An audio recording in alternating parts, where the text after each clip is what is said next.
Ephesians chapter 6 verse 18. And pray in the Spirit on all occasions with all kinds of prayers and requests. With this in mind, be alert and always keep on praying for all the Lord's people. इफिसियों 6 का 18 कहता है, हर समय और हर प्रकार से आत्मा में प्रार्थना और विनती करते रहो और इसीलिए जागते रहो कि सब पवित्र लोगों के लिए लगातार विनती किया करो. According to the book of Ephesians, God's desire is for us to pray on all occasions with all kinds of prayers and requests. इफिसियों की पुस्तक के अनुसार हमारे लिए परमेश्वर की इच्छा सभी प्रकार की प्रार्थनाओं और अनुरोधों के साथ सभी अवसरों पर प्रार्थना करना है. What is prayer? प्रार्थना क्या है? Prayer is a heartfelt petition to God, a spiritual communion with God in adoration, confession, thanksgiving and supplication. प्रार्थना ईश्वर के प्रति हार्दिक प्रार्थना है. आराधना, पाप स्वीकारोक्ति, धन्यवाद और प्रार्थना में ईश्वर के साथ आत्मिक संवाद है.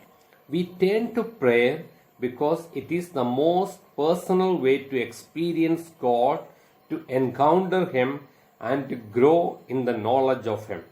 हम प्रार्थना की ओर मुड़ते हैं क्योंकि ये ईश्वर का अनुभव करने, उसे मुठभेड़ करने और उसके ज्ञान में विरोधी करने का सबसे व्यक्तिगत तरीका है.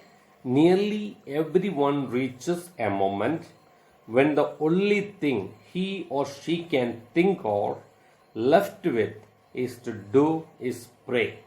लगभग हर कोई उस एक पल में पहुंच जाता है जहां पर सिर्फ प्रार्थना के साथ ही आगे बढ़ सकता है.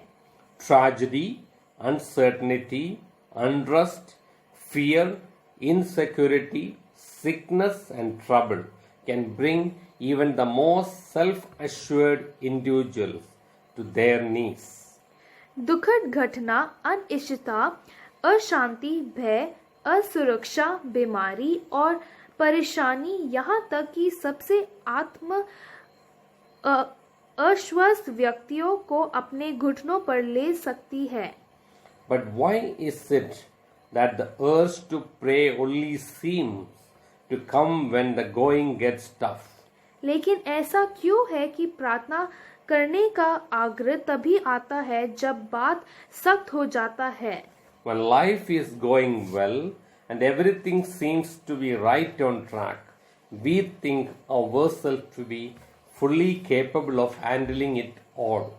जब जीवन अच्छा चल रहा होता है और सब कुछ सही होने लगता है, तो हम सोचते हैं कि खुद को पूरी तरह से संभालने में हम सक्षम हो गए हैं. Many people only recognize their need for God when things begin to fall apart. बहुत से लोग केवल परमेश्वर के लिए उनकी जरूरतों को पहचानते हैं जब चीजें अलग होने लगती है. People are most motivated to pray when they need something from God.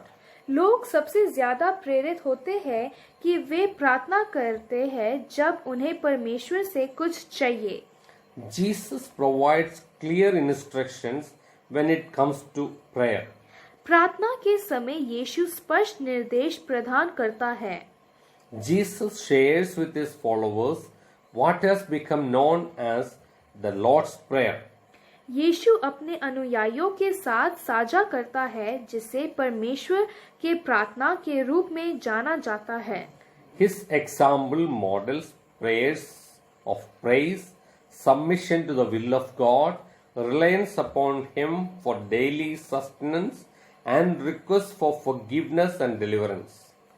उनके उदाहरणों में स्तुति प्रार्थना, ईश्वर की इच्छा को प्रस्तुत करना, दैनिक निर्वाह के लिए उस पर निर्भरता और क्षमा और उद्धार के लिए अनुरोध शामिल है. Jesus' prayer focuses more on honoring God than listing needs to be met. यीशु की प्रार्थना परमेश्वर को सम्मानित करने पर अधिक ध्यान केंद्रित करती है, ना कि सूची को पूरा किया जा सके. Interestingly, Shortly after this instruction on how to pray, Jesus reminds his followers in Matthew chapter 6 verse 8 that the Father knows what you need before you ask him. दिलचस्प बात यह है कि प्रार्थना करने के तरीके के बारे में इस निर्देश के कुछ ही समय बाद यीशु ने मत्ती 6 के 8 में अपने अनुयायियों को याद दिलाया कि तुम्हारे पूछने से पहले ही पिता को पता है कि तुम्हें क्या चाहिए। This raises a fairly obvious question. If God already knows what we need, why bother asking? ये एक काफी स्पष्ट सवाल उठाता है। अगर परमेश्वर को पहले से ही पता है कि हमें क्या चाहिए तो पूछने का परेशानी क्यों उठाना है। But prayer is not a transfer of information. Rather, it is an act of humility. लेकिन प्रार्थना सूचनाओं का हस्तांतरण नहीं है, बल्कि ये विनम्रता का कार्य है। God is all-knowing and completely wise, which means he understands everything about a situation and sees the best path through it. परमेश्वर सभी जानता है और पूरी तरह से बुद्धिमान है, जिसका मतलब है कि वे एक स्थिति के बारे में सब कुछ समझता है और इसके माध्यम से सबसे अच्छा रास्ता देखता है। Jesus demonstrates through his own life and that prayer provides an avenue to the Father. यीशु अपने जीवन के माध्यम से प्रदर्शित करता है कि प्रार्थना पिता को एक अवसर प्रदान करता है। Throughout the New Testament, we are told that Jesus often withdrew to lonely places and prayed. नए नियम के दौरान हमें बताया जाता है कि यीशु अक्सर निर्जन स्थानों पर चले जाते और प्रार्थना करते। He was actively carving out time alone to meet with the Father in prayer. वे प्रार्थना में पिता के साथ मिलने के लिए अकेले समय निकाल रहे थे। The act of prayer leads to the peace, patience, and perseverance we all so desperately need. प्रार्थना का कार्य शांति, धैर्य और दृढ़ता की ओर ले जाता है, जिसकी हम सभी को बहुत आवश्यकता है। Proverbs chapter 15 verse 8 says, "The Lord detests the sacrifice of the wicked, but the prayer of the upright pleases him." नीति वचन 15 का 8 कहता है, यहोवा दुष्टों के बलिदान को रोकता है, लेकिन ईमानदार की प्रार्थना उसे प्रसन्न करती है। Through prayer we need to speak to God and ask for healing, forgiveness and direction.